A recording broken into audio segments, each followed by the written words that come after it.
This is the Global Broadcasting Service, serving remote outposts since 1928. Hi, everyone. Welcome aboard the Walt Disney World Express monorail. Caramba, we have something really big for you today. Welcome, foolish mortals. Now then, hang on to them hats and glasses, because this here's the wildest ride in the wilderness. This is the DBC Pod with Phil Schoen and Jason Dodge.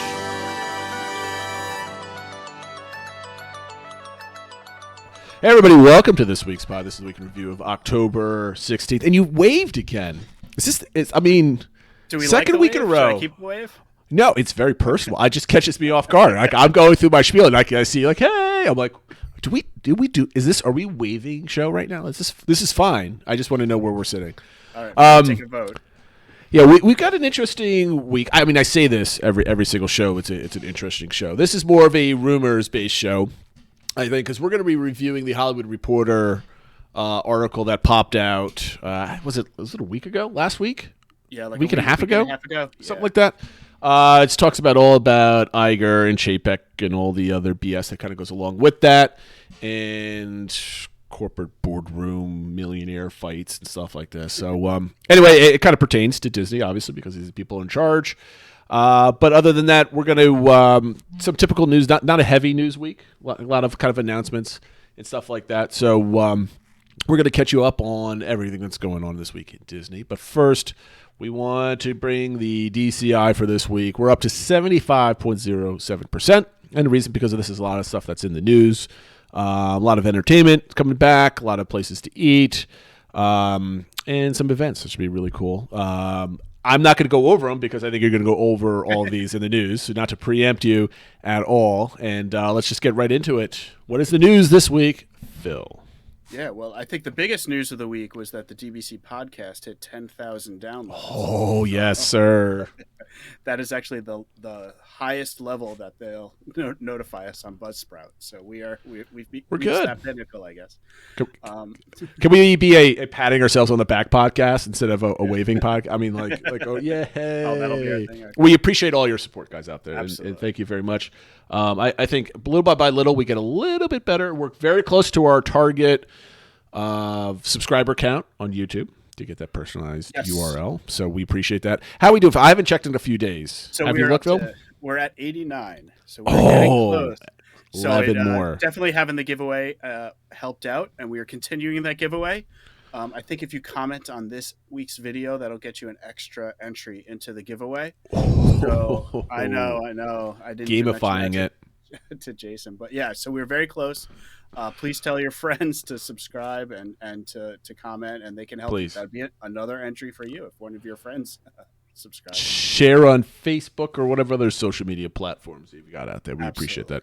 What helps us the most, and if you haven't done it already, go on iTunes, give us a 5-star rating. Not that you give us a 5-star rating and then tell us that you hate us or whatever. But the 5-star rating allows the analytics to kind of point us out as a Disney podcast. That's good for everybody. So we like that. The more 5-star ratings, the better. And the like and subscribe on all the different videos if you happen to watch us on YouTube. And if you don't bother watching us, but go over and hit the like button anyway. It takes you 2 seconds. We massively appreciate that. And I probably should have put this on the preamble before we got to the news, Phil. Okay. But yes, now is the news for real. Go ahead. Sorry about that, guys. So the news for real, and this does tie into the DCI because I think more and more Disney's bringing back things which is allowing for some of these events to get full credit versus partial credit, as Matt does all this. But one of those items that allows for the After Hours holiday event, which is Disney's very merriest After Hours event, is that they now have announced that there will be a stage show at the event, in addition to already having a parade and an extra fireworks and that sort of thing. So Disney has announced that there will be what they're calling an event-exclusive entertainment, and including now a stage show, in addition to all the things we mentioned. And what I think is really nice about this is there's, and I guess maybe more a question, is this now reaching the point this event is actually a decent value? Because we know the events haven't sold out. Mm-hmm. So will they be, maybe not too crowded? Like I said, you can get in at 7, so you can see the regular fireworks, and then you can see the second fireworks show. You get a full parade, you get low waits for the rides, and now you're getting a stage show, and you're getting to opportunity to see characters and stuff like that. Now, part of this is self-serving because I am going to one of these. And I will also say I'm going on one of the nights that is one of the cheaper, I think the cheapest rates, which is $169. I know I should get closer to Christmas. It gets up as high as I think $249, which I mean, once you're talking about a family ridiculous. of 4 or 5, that is a lot. But it's just interesting to see, as they add more of these things, is it becoming a reasonable value, and what is the future of these events, right? Are we going to go back to the regular parties that were the biggest complaint was that the crowds were getting so high that you couldn't get on any rides, you couldn't do anything? Is it going to be these after-hour events that are maybe a good value but still pricey, so the family of 4 or 5 really can't drop necessarily $1,000 on it? Well, I mean, and stuff. So I don't know. What do you think, Jason? Yeah, this is my thought process. I love that this is after hours, right? Mm-hmm. So you're not taking park time from, day guests, I guess if you want to call them that. So that's good. The price point is high enough that the parks are rather maybe empty. I don't know what word you want to use. At least not as crowded. Mm-hmm. So you do get the sense of exclusivity when you're there. So, you're paying $170, $240 on these things. You want to get the most bang for your buck. We are getting the same level of entertainment as the parties pre-COVID with stage shows and parades and all this other stuff. I think the new part is the second fireworks show, if I'm remembering correctly. So is a fireworks show worth, $100 or $50? Maybe. I just know that this being late at night probably excludes a lot of older or younger children for it anyway. So me, family of 5 with three kids under the age of 8. We're not doing this anyway, right? Because we can't get the money's worth of it. So is a family of 4 doing this? Maybe. I mean, if they're not huge into Magic Kingdom, I mean, so it all comes down. To me, it always comes down to money, right? So if you're there for a 6 or 7 day vacation, you're getting a 5 or 6 ticket package when you're there. Adding that extra day is only about $60 to $70 per person at that point. So that extra ticket is pretty cheap, and now you're paying an over premium price for this. And when you start balancing out park day versus party, it kind of like that's where the math comes out to be, right? And if you could fit, 160 times 4 for the average family of 4 into your budget, if you've got 2 teenage kids or something, middle school kids, like you want to do it late, so you do like a resort day and then you go into a party day at like when you get there, was it 7? 7 you pop can in? Get in. Yeah. Mm-hmm. It's definitely. I mean, like if it wasn't like, okay, am I spending $500? That might be a cool day to be at the parks. Like I'm kind of feeling like yes, we can do that. It's just. I don't know. If this was cheaper, it'd be like yes, but if it's cheaper to be sold out, right? So I'm rambling right now. I don't know how to formulate this in my head. There's like kind of borderline point, and maybe that means they've hit the right point, right? Where it's kind of like, is it worth it or not? And like I said, I feel like when I'm going and it's 169, that feels more worth it. 250, it's a little dicey, that's much. Right? I mean, I know some people going this year where they're like, look, we didn't go last year. Like we're going all out. Who knows what's going to happen next year, though, when there's that kind of revenge travel. But it's just interesting that they kind of keep adding things. We also heard that they're going to be adding, I think, character meet and greets to Blue Bash and stuff. So I think Disney's definitely getting the message that the after hours is nice, but that's not enough for what you're charging. So I just want to throw this. If it was like my wife and I going down, I think we would spend the money to do something like this. But it's like, a nice, like, I don't know, date night type of thing. Well, I mean, like with 2 people, I can see like taking that money out of my pocket to do it. Whether it's like, we do a full day at the Magic Kingdom and then we send the kids back with Grammy to like, okay, you kids go have less fun at the resort and we're going to go have lots of fun until late. I mean, I don't know if I could do that. But 2 people, like a young couple, couples without kids. I mean, I'm down with that. I mean, like solo travelers traveling down with friends, that type of thing. If to me, that's that price point. Hits. I think pretty good. It's just once you start having to pay for everybody else in your family, where it starts hurting a little bit. Yeah, absolutely. And speaking of holiday events, Disney also announced the first of the celebrity presenters or narrators, I guess they call them, for the Candlelight Procession. Some of them include, I know Stephen Curtis Chapman is there, and Jodie Benson, voice of the Little Mermaid, is there. Pat Sajak. So a few. They've only announced a handful. More will be added over time, but it's nice to get some names there. What I also liked was they talked about some of the other, I guess, entertainment or attractions that will be going on around World Showcase. They mentioned that Los Posadas will be at the Mexico Pavilion. There'll be a Canadian Holiday Voyagers at the Canadian Pavilion, Chinese Lion Dance celebrating the New Year at the China Pavilion, which I think that could be really cool. And the one thing that really jumped out at me, they're going to have Hanukkah storytellers along the promenade over in France, Italy, Japan, Norway, and the United Kingdom. So I thought that was really, really neat. You know, Hanukkah is not something that you see Disney talk about a lot. And I know there are, you know, obviously a lot of people that celebrate that holiday that are of the Jewish faith that are Disney fans. So I think it's really neat that they're going to have that. And this isn't, you know, it's very much a celebration for everybody. You know, sometimes I think people feel like Candlelight Procession is very Christian in nature. So it's nice to see other things as well. The next news item again was another selfish plug. They announced that guests that are attending Destination D23, of which I am one of them, will get an early viewing of the new animated film Encanto. So you mentioned that. Yeah, so I'll be there. It's a week before the movie comes out, so everyone attending gets to see it over at the AMC at Disney Springs on the Friday of that event. So I thought that's cool. Pretty excited. Related to travelers coming to all of the United States, but obviously it impacts international guests wanting to come to Walt Disney World, is that starting November 8th, vaccinated international travelers will be allowed into the United States from 26 different countries. These include a lot from Europe, such as France, Germany, Italy, Spain, Switzerland, and Greece.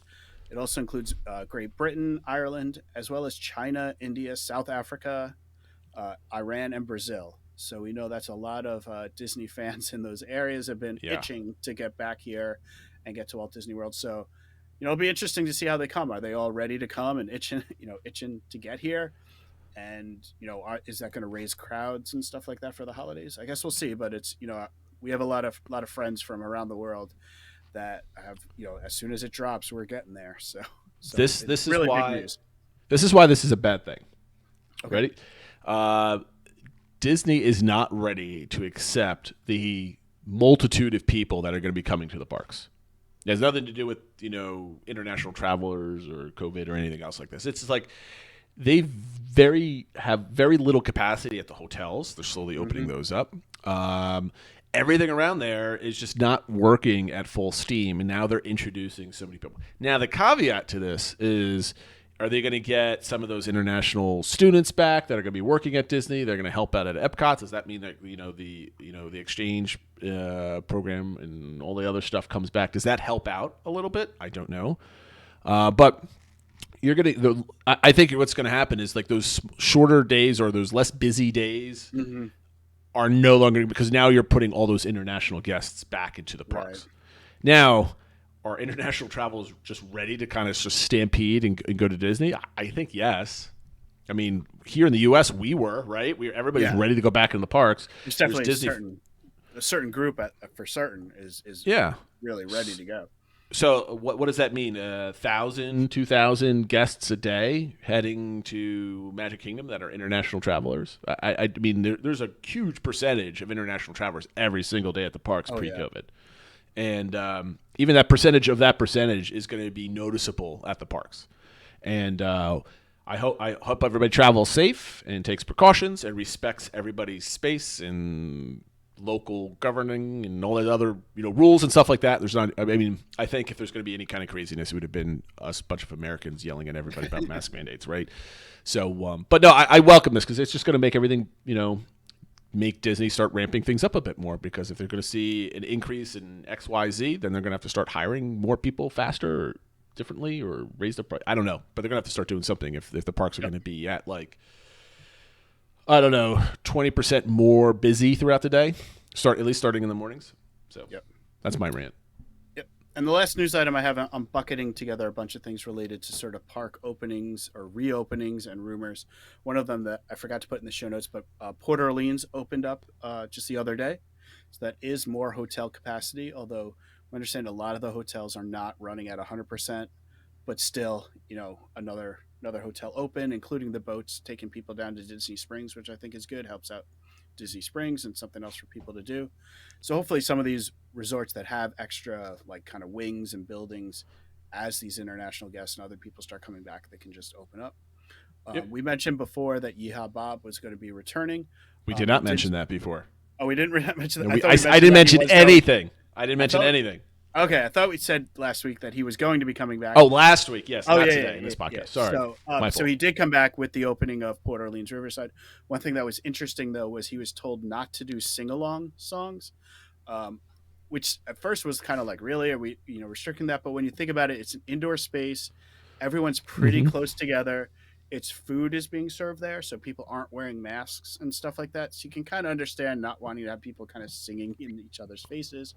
But it's just sort of another, I guess, sign of the times, right? That we can sort of take one step forward, but maybe not a full step. Everybody get vaccinated. That too.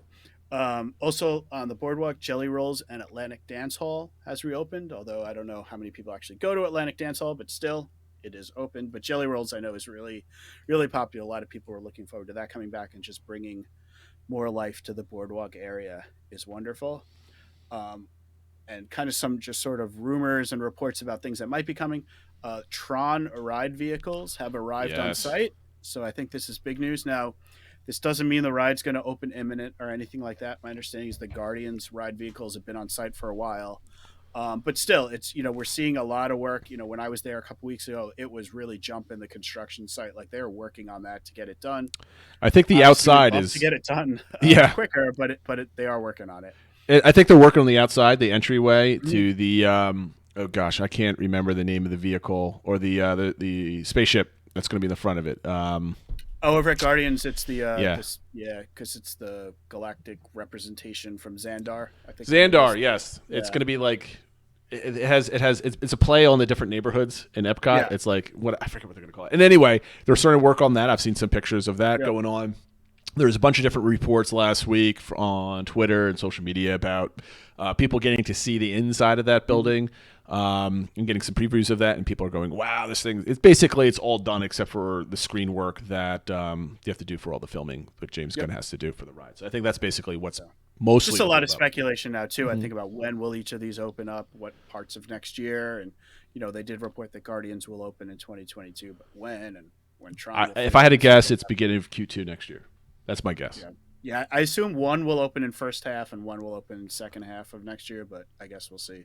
They keep going back and forth in my head of which will open up first. But Guardians is definitely opening first, in my opinion. I guess. Is there anybody speculating that Tron will open before Guardians? I think originally that was always the thought. Maybe originally. Well, yeah, but I think now it does feel like Guardians is closer. Oh yeah, for sure. And also Fantasmic over at Hollywood Studios. There's been some reports that the pace of the refurbishment there quickens, although other reports are kind of coming in that it's clear that a lot of work needs to be done. It seems like they're doing some pretty heavy overlays and refurbs on the ship that goes around that's as part of it, that all the characters are on, stuff like that. So, we'll see. Another little thing we did see was that water was being refilled at the pools at Typhoon Lagoon. Yep. So, a lot of thinking is that might open by the end of the year, and then, kind of have both water parks open through the holidays, and then Blizzard Beach will go down for kind of the annual refurbishment. But, again, things are kind of moving forward. Maybe, not as quick as everybody would like, but it is still progress. And progress, at least in the right direction, even if it's slow, is a good thing. Yes, absolutely. And that's it for the news. A reminder of our social media accounts: Twitter at PodDBC, Instagram, the DBC Podcast, Facebook, DBC Pod, of course, our YouTube channel. Subscribe and comment on this video. Get us up to 100 subscribers, and the Discord channel. Yes, get on Discord. I've been off of Discord all weekend because I don't know why. We got soccer practice at home and we're running around, and every time you go on, there's a lot of people that complain. This Discord is very hard to keep up on, right? Because it's a chat channel and just keep scrolling. One giant chat. Yeah, exactly. And that doesn't mean it's like a forum where you go to your last commented section and just kind of follow through, because it's different. Like when you're talking on a forum, you're usually posting something that's part of a distinct conversation, and it's not run-of-the-mill stream of consciousness discussion. But because it's a chat channel, you sit there and you start hammering out your comments. It's like, you're just chatting, right? So when you're on, for those people that have tried Discord and don't like the form factor of it, don't try to do it like a forum where you're trying to like read everything in a thread. Just basically skip all the way to current whatever is happening now, and then just jump into the conversation. Maybe scroll up a little bit. I mean, it's not jumping that much within a given day, maybe 50 to 100 lines, and you can just usually scroll through them type of thing. The only other thing in the news and rumor one where we have feeds, you could easily just scroll up and down if you want to, and just look for the pictures. If there's a picture, that means that there was something that got posted. But we link to WWNT and Black Mickey for a lot of our stuff. So if you think you've missed anything, just hop onto those awesome websites and they'll be able to give you the news. That being said, it's time for Attractionality, and this one was done. We did Small World last week. So this was done right before Small World. Cassasone has been slowing down on these. At first, he was going too fast. Now he's doing it too slow. And when I mean too slow, it's like a matter of like 36 hours too slow before. So anyway, he's doing an excellent job, and I'm just kind of joking a little bit. So this week's Attractionality is the Frontierland Shootin' Arcade. Disney likes to talk about it. Mosey up to a rustic log cabin, fill your hands with a replica 54 caliber Hawkins Buffalo rifle. Against the southwestern landscape, a familiar sight comes into view: a legendary Boot Hill and his famous frontier town of Tombstone, Arizona. Using projectile-free infrared technology, take your best shot at a bevy of moving and stationary targets.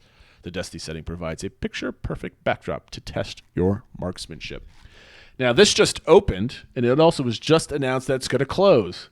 But then it was just announced that was an error, and it's not closing. Oh, I missed that one. Yeah. Okay, you were gone. good. Yeah, it came out. It was just like a IT thing where the date didn't reset or something like that, but it's not actually closing. Gotcha. So, yeah. Good, because this is one of my favorite attractions, especially now you don't have to put quarters in it.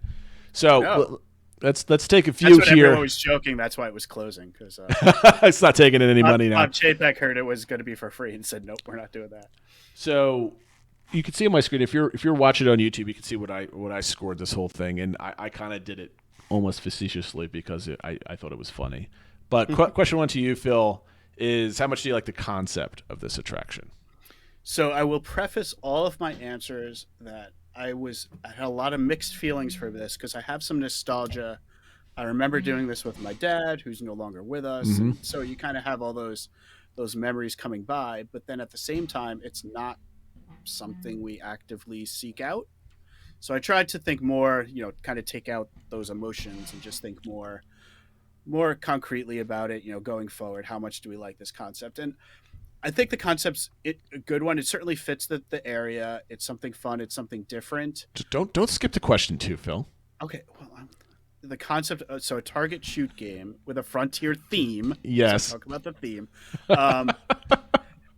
I guess I'm kind of mixed on it, where it's like, in some ways I really like it. In some ways I don't really need a shooting game at Disney. It feels a little carnival-ish. So maybe I cheated and kind of went middle of the road and gave it a 3. Ooh. So I don't know. Maybe this is sort of lumping everything together, where I think it's kind of fun. I like it, but if they replaced it with something better, I would not shed a tear. Okay. I gave this a 5. I like the concept because it's kind of tucked away somewhere, right? If you can walk past this and never know it exists unless you have My Disney Experience, if you heard somebody talk about it. One of the things I love about the Magic Kingdom, Disney parks as a whole, is the attention to detail. Now, this is a big detail, but like exploring a park, kind of going into the nooks and crannies of Frontierland and Liberty Square, there's a lot of things that you don't notice unless you actually take a couple seconds and walk through the stores, walk around a corner. And these are the type of little things that you could just walk up and start playing. And I like the concept of the form factor of it, whether it's Frontierland or a Frontier theme, or whether they put one of these in Tomorrowland somewhere and it's a different theme. But it doesn't even have to be a shooting game. I mean, like these little activities that you can do I think are really cool, and I kind of I like the little, like we said multiple times over the last couple of weeks. This is like an A, whatever below A level attraction is, right? Yeah. So you don't even need a ticket for it. So, but the park needs more stuff like this, I think, and that's why I really like it. Question number 2 is, how well do you think the Frontier Shooting Arcade delivers for its target audience? Yeah, this one I was a little mixed on too, and I have to say my rating would probably be higher now that it's free. You know, I think before I was kind of thinking about, okay, I have to pay money, it's on top of things, and who knows if the gun's going to work and things. So I kind of felt like in the past it hasn't delivered super great. So again, I gave it a 3. Now that it's free, and if you can kind of just walk up, have some fun with it, you know, I think that would be, I would up it at least to a 4 now that it's free. I gave this a 5 because I mean, just this is basically a statistical kind of, or like a analytical kind of discussion on this, right? So how does it deliver? It's Frontierland, it's shooting, it's, you know, I don't think you're allowed to say cowboys and Indians anymore, but it's part of that theme, right? It's they built for kids that can. I mean, again, do we like kids going around shooting things? But then again, they have 2 Toy Story shooting games in the parks, so it's kind of along the same. And you're shooting tombstones and, you know, Halloween-ish type of things. I think it delivers because you can walk up, have a couple minutes. You're usually not waiting on a line for it or waiting behind anybody. You can have some fun while you have a snack or you catching some shade. You're stepping out. Like last time we did it, it was because we were it was raining, so we stepped out and we were playing this while it was raining. And I think it delivers because you're not asking much from this, right? So it's a low bar of entry of delivery in my you know. Like, and I think that's why I get thrown by when it was you had to pay extra, because I think that raised the bar in my eye. Now that it's free, doubt.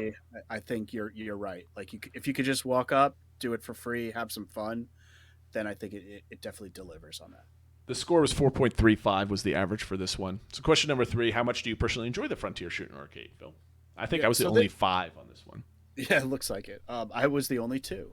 I gave it a pretty low one just because I just don't know if I enjoy it. Like it's all right. I go up and do it. I can't even remember the last time we did it. It's just not something we seek out.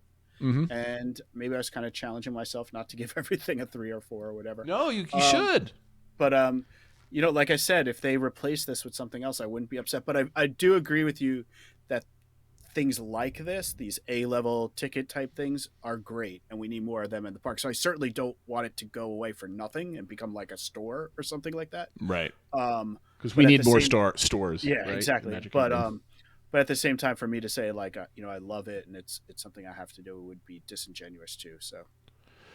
So the reason why I gave it a 5, because again, I put these on the context of what level attraction it is, right? It's a free attraction that's tucked away, that doesn't require a lot of maintenance, doesn't require a line, doesn't require any kind of thing special. You can walk up and do it, have fun, and leave in 1 minute, or sit there for a half hour and do it, whatever you want to do.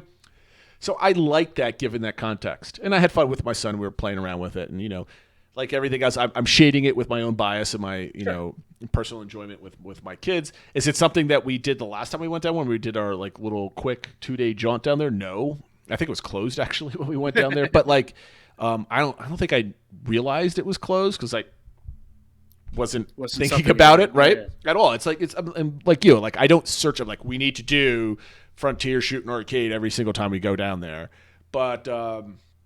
When it pops up and whatever. Actually, you know what? I think towards the end of the day, we were walking through Frontierland. I'm like, oh, yeah, the arcade. I remember. And then we brought up the memory of just sitting there in the rain after we did Country Bears for the first time as a family type of thing. So, again, nostalgia and memories all kind of ties into it.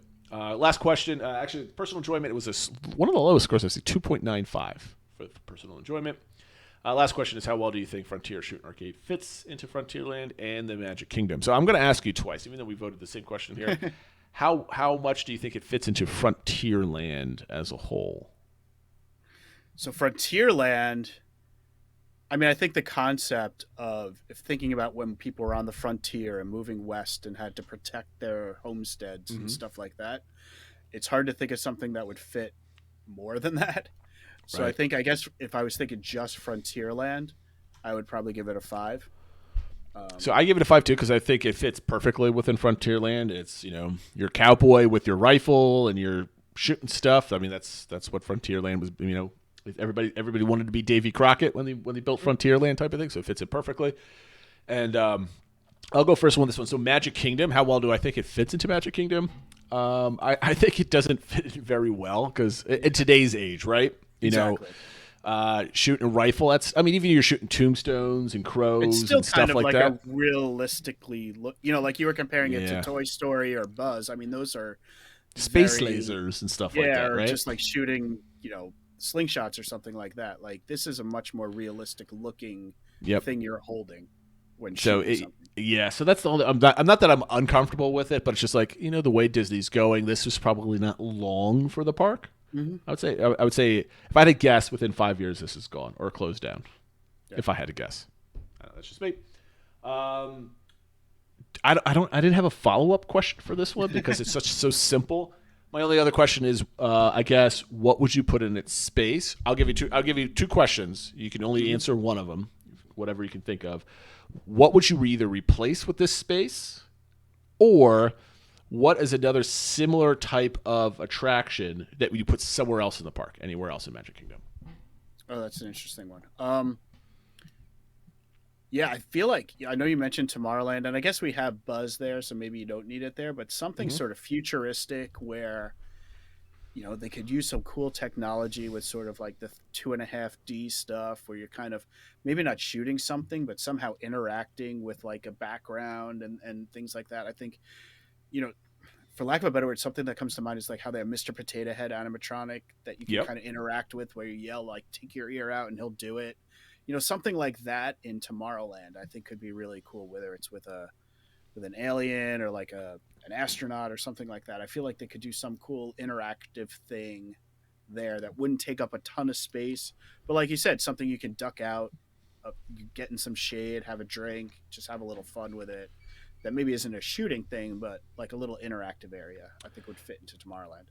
So something that, this is going to take more space than this, but something that's just basically a thing, like something like a hedge maze you have. And I know that was in some of the parks in the early plans for some of the things. I think we're supposed to be in Beastly Kingdom in Animal right. Kingdom. And they do have in Shanghai, they have an Alice in Wonderland hedge maze. Right. That's what I was thinking of. I couldn't remember if it was Paris or Shanghai with the Alice maze. I think something like that. That's low threshold type of stuff. It's just basically a walking attraction. I think that would be pretty cool. Okay, so we're gonna go on to the topic of the week, and this one I'm gonna flash this on the screen. Was an article written on the Hollywood Reporter by let me get the author's name, by Kim Masters.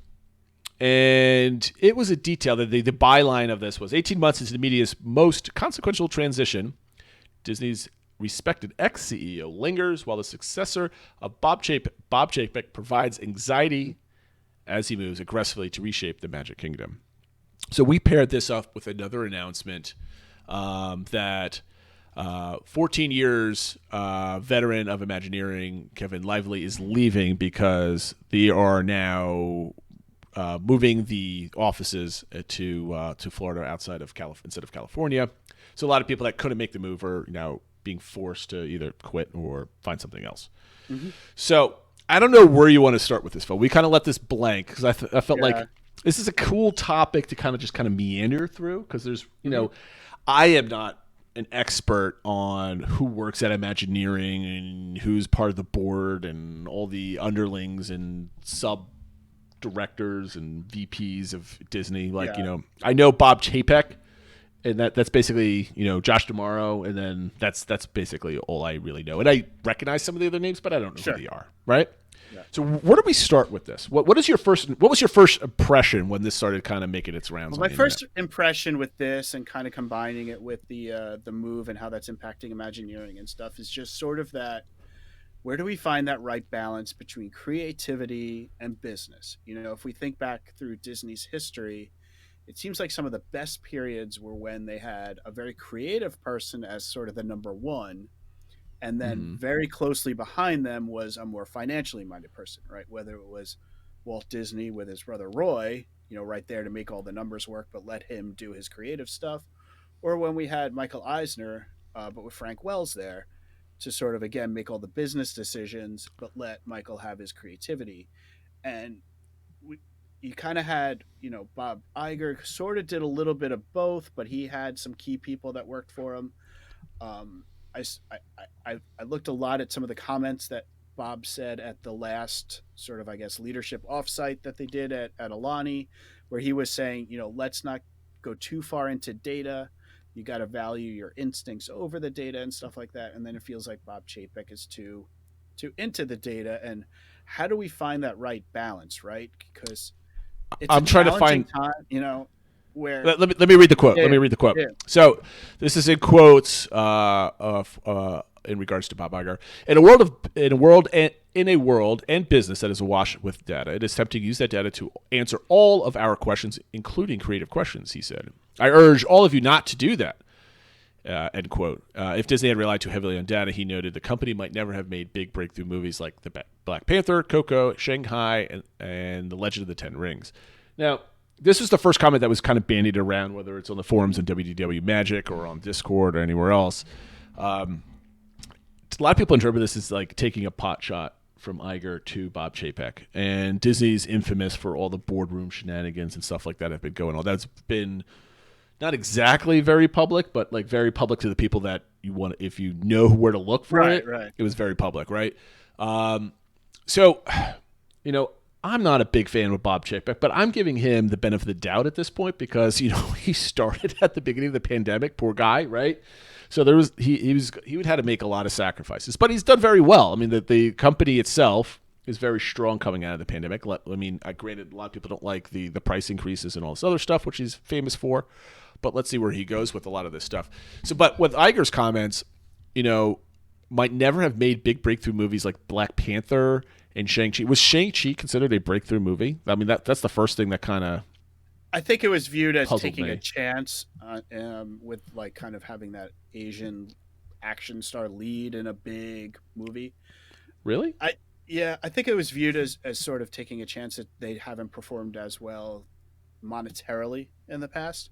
It's interesting though, and that comment was all sort of recent things, right? Like, I don't know, there's probably been much bigger chances that Disney's taken. Right.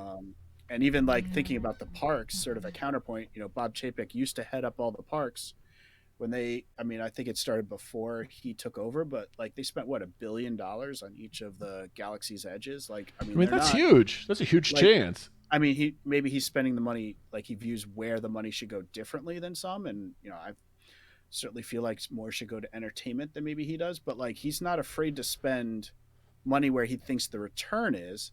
It's just, where is that return, and what is sort of, I feel like it kind of gets to that essence of, well, what is the essence of Disney parks, right? Is it big thrill rides, or is it kind of a lot of the little things that people feel, when you look at the data, okay, the guy playing piano on Main Street doesn't really return money, so what? Let's not bring him back. But they're bringing back all that entertainment, right? Exactly. That proves that point. Yeah, exactly. And I think maybe it's one of those things we just need to give it more time.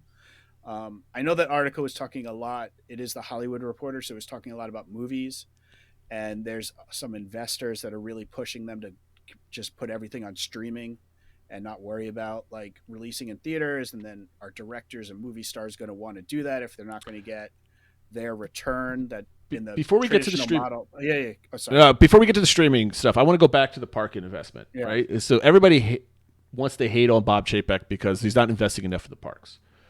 But what have he or the Disney company have invested in the parks in the last 5 years? Because Bob Chapek was the head of all the parks. So like it's not like he had nothing to do with the parks over the last decade, right? I mean, to your point, if we wanted to follow analytics and data about Star Wars Galaxy's Edge, I mean, the safest bet would be to build Tatooine, right? Like boring, Mos Eisley, Tatooine, whatever.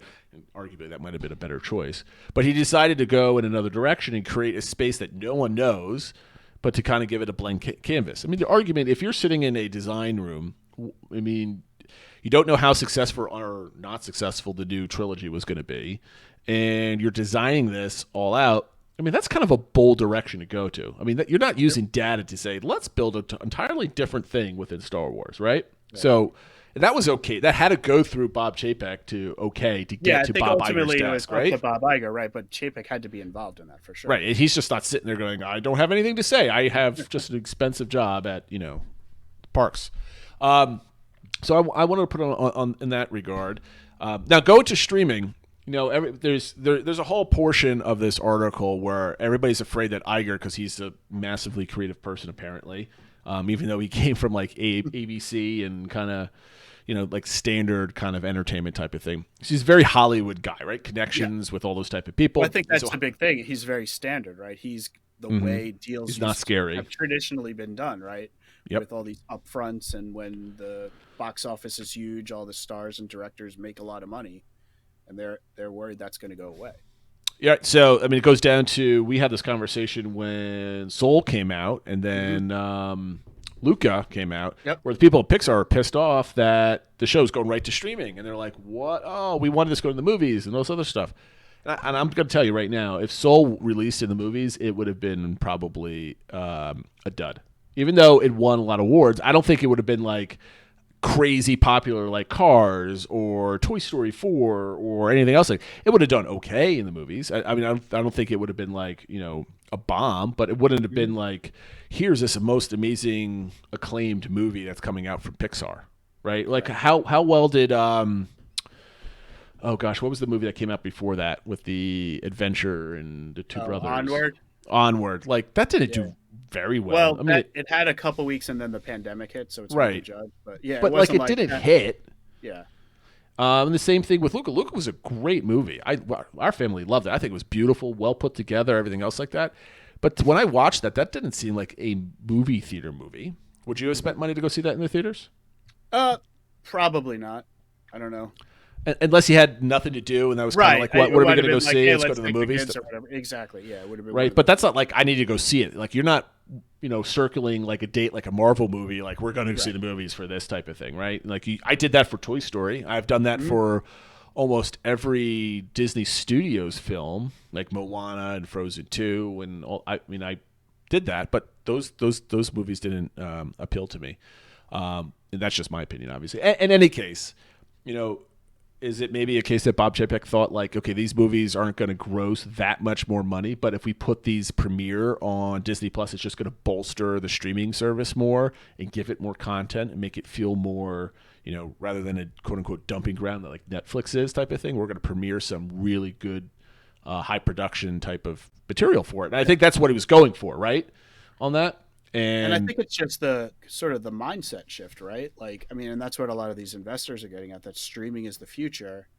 You need to invest more in it. And I don't know if this is the best metric for it, but it's not like something goes on streaming. Like, this isn't back in the day when there was like, Cinderella 2 went right to VHS, right? Like, this is streaming is a major, major thing.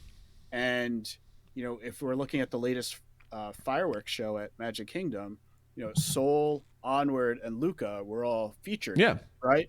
So it's not like you have to be in the theaters to be an integral part of the Disney brand anymore. And it's rough now, right? We saw the battles with Scarlett Johansson and stuff like that. It's going to be messy for a while, but sometimes the way things are going, man. I kind of said this about Harmonious, like sometimes different isn't bad, right? And I think we just kind of need to see where that goes.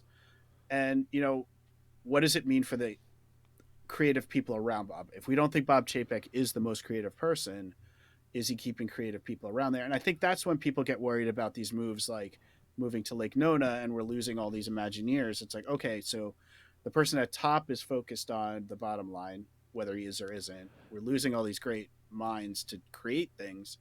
But let me play devil's. Let's talk about the move, right? Because this is going to tie into the Kevin Lively tweet that you put in there. People come and go from jobs, right? Yep.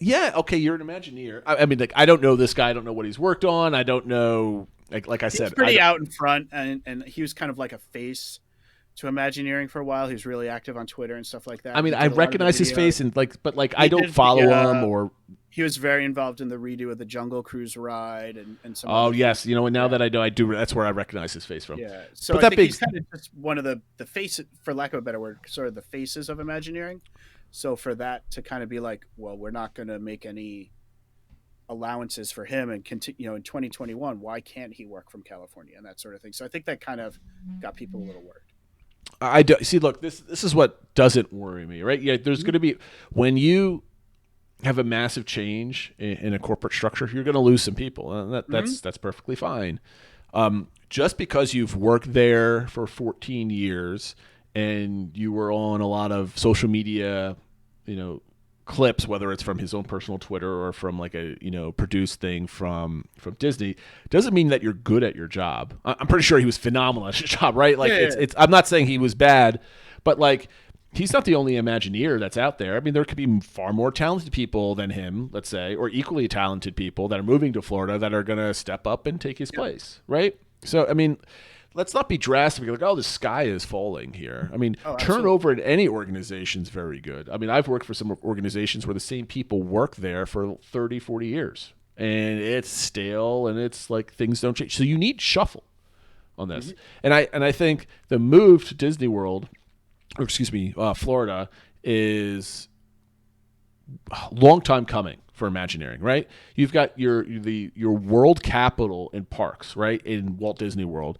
And you're constantly seeing like video games, board games, everything from the perspective of Disneyland for a lot of things, right?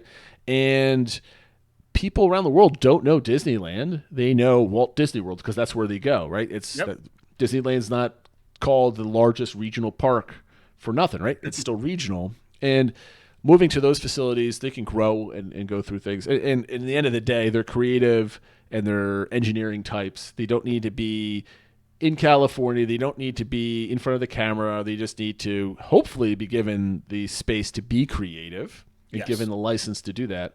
That's the only thing that you have to worry about. And there has been some flare-ups, I guess, on social media, or little rumblings that people don't like Bob Chapek because he doesn't allow them to be creative.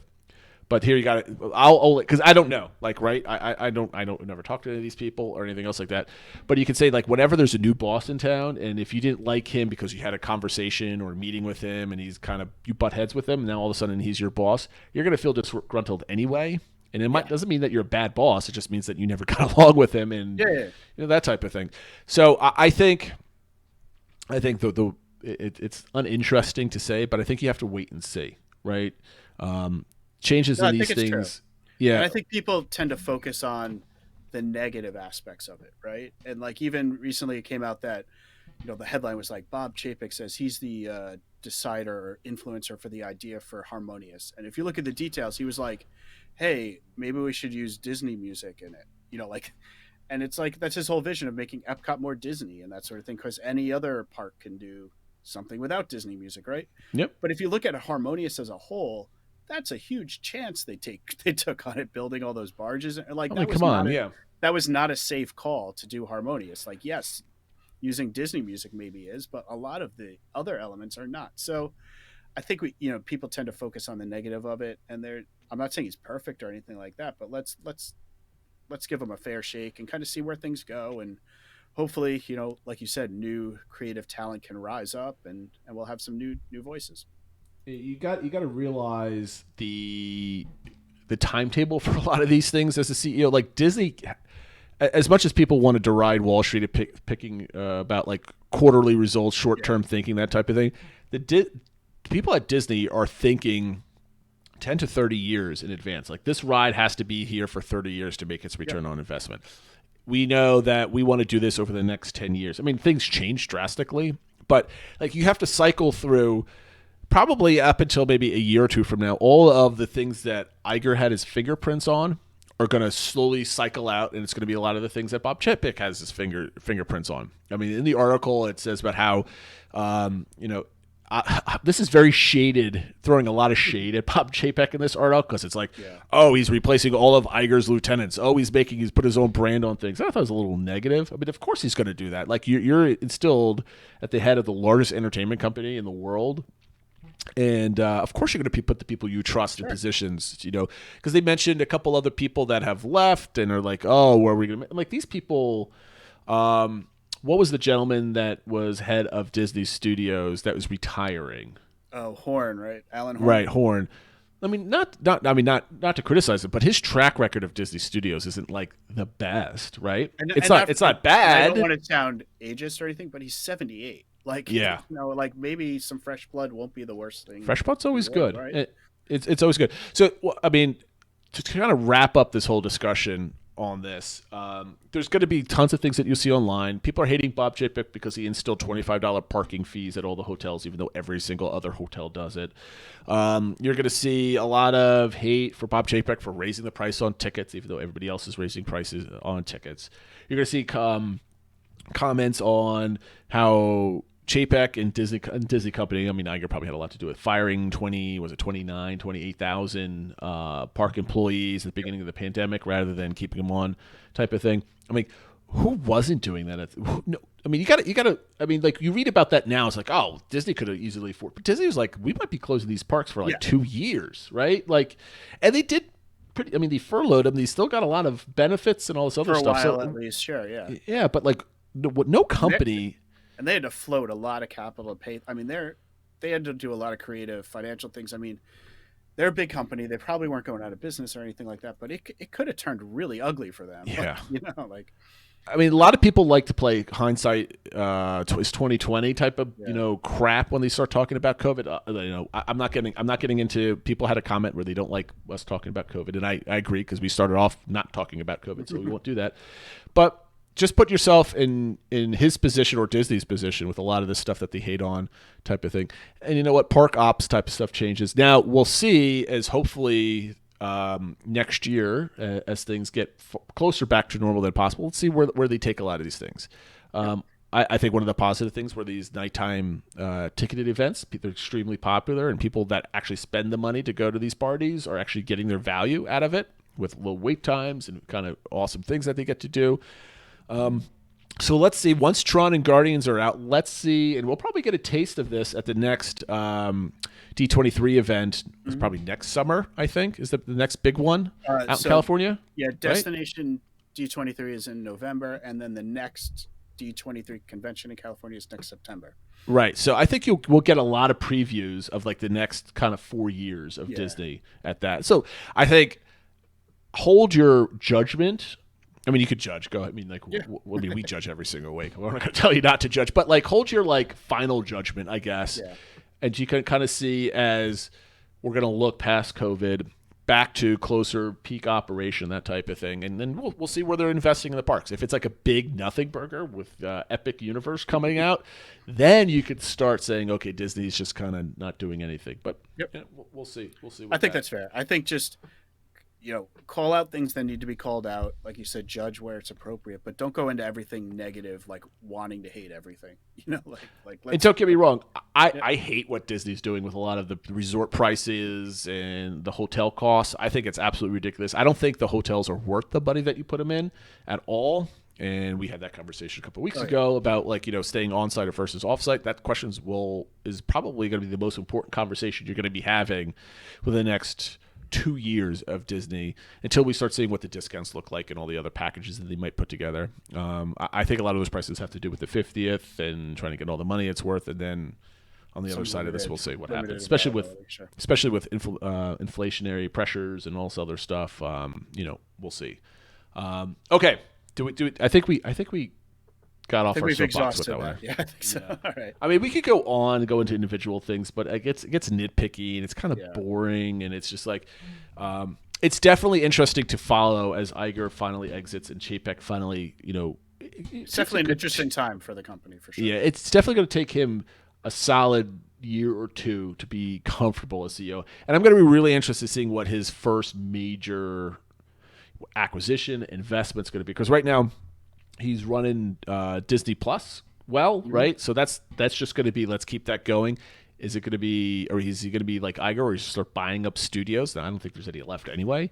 Or is it opening up a new park? Is it like, Eisner was big about making his stamp on the company, right? Yeah. Movies and parks and mostly parks and all those investments. And Iger opened up, was it Shanghai?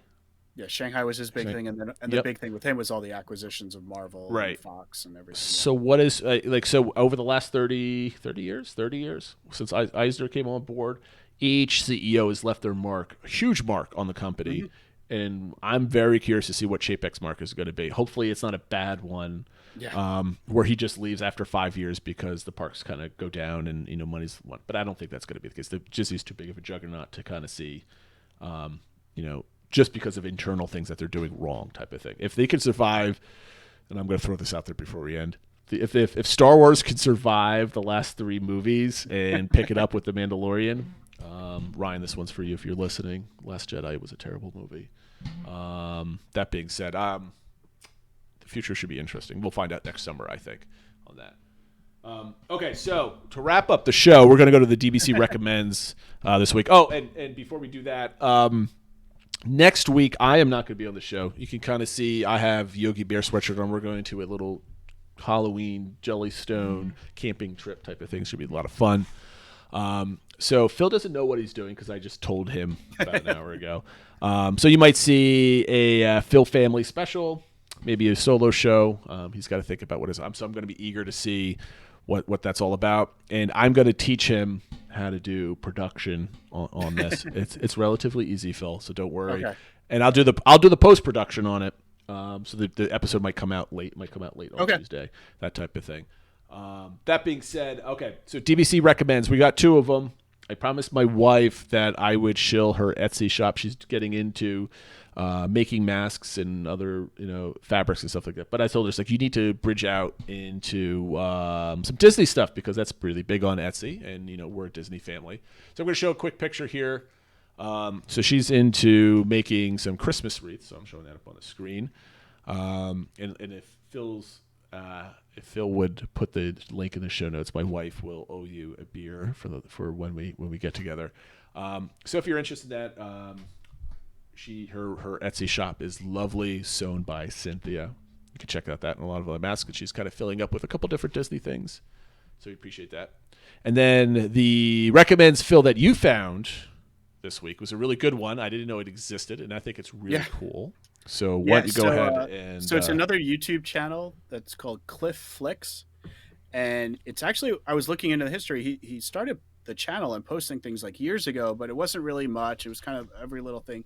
He's getting a little bit more active, and what he's really focused on is super high quality Disney videos. And so, for example, what he's recently put up is his Happily Ever After video that he shot over months from tons of different angles. I'm showing it right now on screen. So if you're really listening, cool ones with like the partner statues in the castle. He even has some angles from California Grill and stuff like that. He also is big into audio. He's got some audio thing he's developed called Deep Space Audio. And I don't know, I was just blown away by the quality. Everything's in 8K. It's gorgeous. Like, I don't have technology close enough to really maximize the quality of these videos.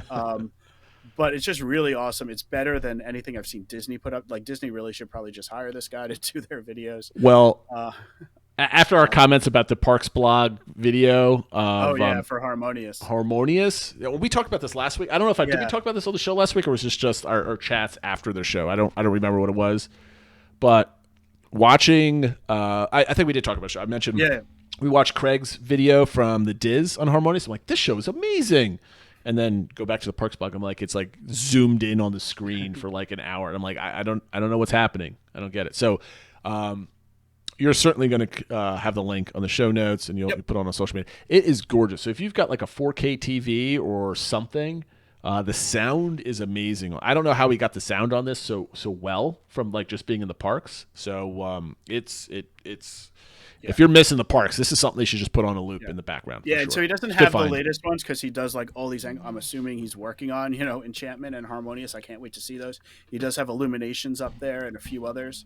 But the Happily Ever After, and maybe this is a shout out especially to Matt Pato. But watch Happily Ever After in 8K and shed a little tear. There you go. All right, cool. Yeah, that's definitely one. Check it out. Like and subscribe his videos because it's if you want the live feed. He does a lot. He does some live stuff too. So where he's like chatting to people, and he even in the beginning to Happily, he kind of explains things. He talks about how he worked on it and stuff like that. So if you're kind of a little bit into the tech side and like production side is pretty cool. And this is not just some guy talking into a phone. It's fully produced show. Yeah. He does a good job with this, and it's quality stuff. So that was a good find, Phil. Appreciate that. That put something back onto my many YouTube subscriptions that I'll be watching. That being said, guys, thank you for listening. I will see you in 2 weeks. Phil will see you next week. Thank you for watching and listening, and we'll see you next time. Take care, everybody. Bye, everyone.